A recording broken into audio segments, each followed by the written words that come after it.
Hi everybody, welcome to Happy Healthy You Special Edition. I'm Connie Bowman and I'm here at Mind Body Week DC, a special event sponsored by the Mindfulness Center in Bethesda, Maryland, where we're getting some great scientific basis for all the amazing modalities that we love: yoga, meditation, tai chi, qigong. I mean, we're finding out why they work and what they're really doing to our brain. So with me today is Dr. Sarah Lazar. She's a PhD, an associate researcher in the psychiatry department at Mass General Hospital, and her research focuses on yoga and meditation and the neural mechanisms underlying the beneficial effects of these practices in clinical settings and in healthy individuals. Yes. How do you like that? Thank you so much. Thank you for having me. So you do all the research that tells us, you know, it's funny because I'm taking yoga teacher training, and just last night we were talking about what to say to our students to encourage them on the mat. And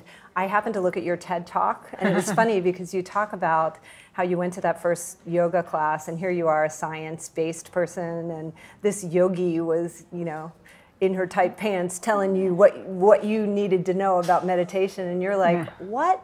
Is this, Exactly. Is there any research behind here? So then you went and you researched it, and what did you find? Right, well, more than I thought I would. So we looked at both brain structure and brain function, and we found that, because a lot of people feel, especially with meditation, that you're just lying there and nothing's happening because you're just resting. But we know, people who practice know that it is a very active state. And so we showed that there was very specific brain regions that are active when you meditate compared to when you are just sitting there spacing out.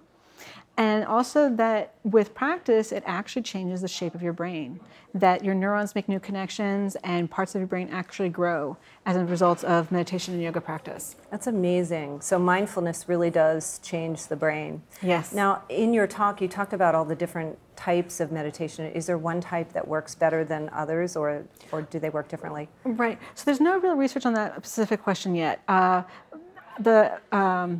Analogy I like to make is like with exercise. We know that running and biking and swimming, they're all beneficial for cardiovascular health.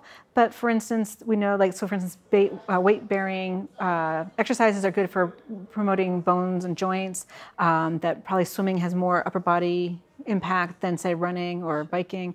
And so similarly, we think with yoga and meditation that they all have general stress reduction and health-enhancing benefits, but that, you know, there may be some subtle differences, but there's no research really comparing two directly just yet. That research hasn't quite happened yet.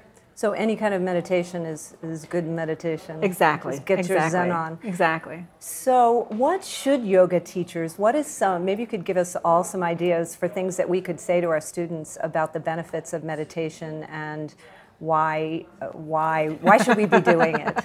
Yeah, well, it has amazing benefits in multiple areas of the mind and brain. So it reduces all the stress hormones, and it promotes a lot of healthy hormones as well, right? And so it's not just about decreasing the bad, it's actually about promoting wellness, both in the body physiologically and also in the mind. So again, we're reshaping the brain and growing the brain and really changing it in interesting ways. Also, one of the things we found is that a part of the brain that's important for stress and anxiety got smaller, and that the change in this brain region correlated with the change in stress. So the more people reported stress reduction, the smaller this brain region got. Interesting. You also talked about depression and pain going together, and this conference is all about pain management. So maybe you can talk about a little bit about how pain and meditation can work together. I mean, because mindfulness is all about sitting with what is, and sometimes sitting with pain is not an easy thing to do. So how can we do that? Right. So what the teachers teach us, and what our data is finding is consistent with this, is that with mindfulness, it's not just about like, okay, my knee hurts, my knee hurts, my knee hurts. It's not like that. The instruction is actually to really feel it. So pain is a concept. What does it actually feel like? So often there's some tingling, there's some throbbing, there might be some stabbing feelings.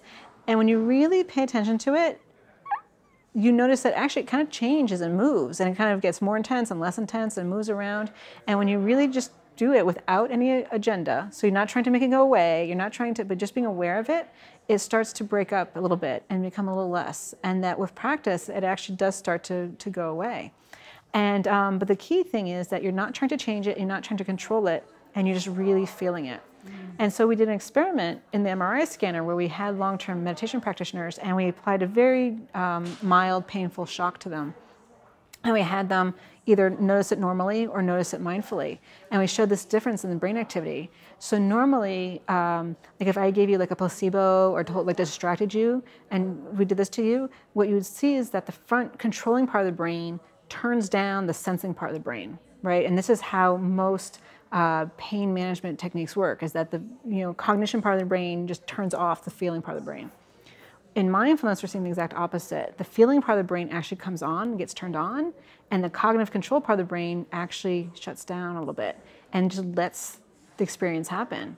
And that seems to be, so it's the exact opposite, and it's consistent with what they're being told to do. And, the people said that when they did that the painful stimuli didn't seem so painful. That's pretty cool. Yeah. It's pretty cool the way we're made. We're made really to is, naturally heal ourselves.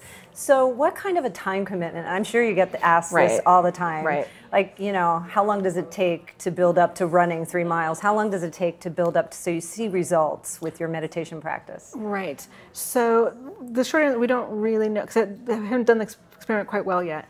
In the study we did, people were told to practice 40 minutes a day every day.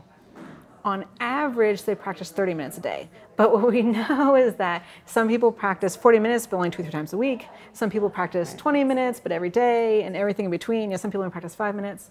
There's been several studies now with brains with different symptoms and whatnot. It seems like 5 or 10 minutes most days, like 4 or 5 days a week, usually gets you some benefits, right? And so, but sort of like with exercise, more is better to a limit. It's suggested not to practice more than about 50 minutes a day or an hour a day. You don't go start practicing 2 or 3 hours a day. That's detrimental, actually, even, or can be. But so just up to 45 minutes or an hour a day, 4 or 5 times a week is fantastic. Great. And don't berate yourself. It's sort of like going on a diet. Like, if you eat a cookie occasionally, it's not the end of the world.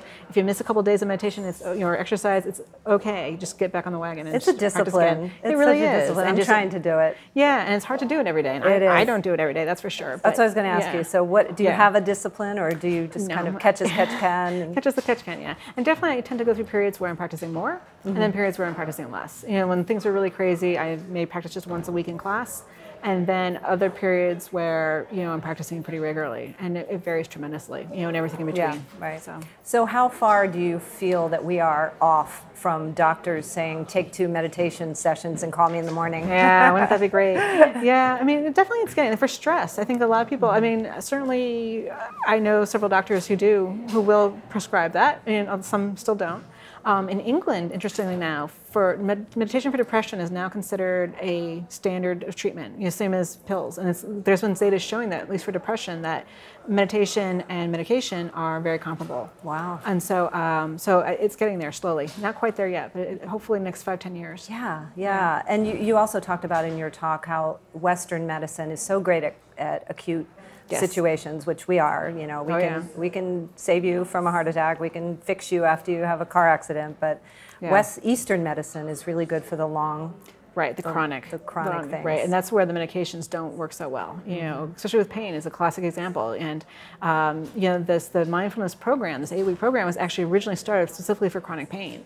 And the guy who started it actually went to the doctors and said, send me your patients that the ones that you can't do anything more for, send them to me.